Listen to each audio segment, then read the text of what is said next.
जय जोहार। छत्तीसगढ़ी प्रमुख प्रादेशिक समाचार के संग मैं शुभा मिश्रा।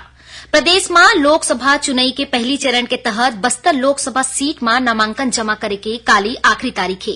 आज भाजपा प्रत्याशी महेश कश्यप और हमर राज पार्टी के प्रत्याशी नरेंद्र बुरकाहा अपन नामांकन पत्र दाखिल करीन।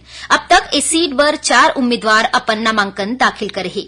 बस्तर लोकसभा क्षेत्र ले कांग्रेस प्रत्याशी कवासी लखमा के खिलाफ आचार संहिता के उल्लंघन करे के मामला में एफआईआर दर्ज करे गे है। उन्हें जगदलपुर शहर कांग्रेस अध्यक्ष सुशील मौर्य ऊपर घलो एफआईआर दर्ज करे गे है। भाजपा के प्रदेश महामंत्री संजय श्रीवास्तव हा कहीन कि आचार संहिता के दौरान कवासी लखमा हा नोट बांट के आचार संहिता के उल्लंघन करे है।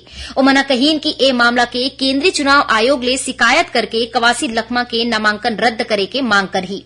प्रदेश कांग्रेस अध्यक्ष दीपक बैज हा कहीन कि केंद्र में कांग्रेस के सरकार बने मा पार्टी हा माई लोगन मन बर महालक्ष्मी योजना लागू करे के वादा करे है।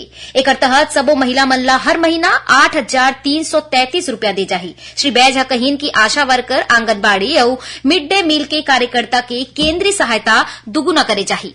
निर्वाचन आयोग सी विजिल ऐप के माध्यम ले लोकसभा चुनाव प्रक्रिया में विशेष नजर राखत है। ए ऐप आदर्श आचार संहिता के उल्लंघन के रिकॉर्डिंग, रिपोर्टिंग और समाधान बर है। ए ऐप के माध्यम ले कोनो भी मन के आदर्श आचार संहिता के उल्लंघन जैसे पैसा या शराब बांटे की सूचना तुरते दे सकत है। निर्वाचन आयोग हा राज्य और केंद्र शासित प्रदेश के मुख्य निर्वाचन अधिकारी मन ला भीषण गर्मी और लू के संबंध में परामर्श जारी करे है।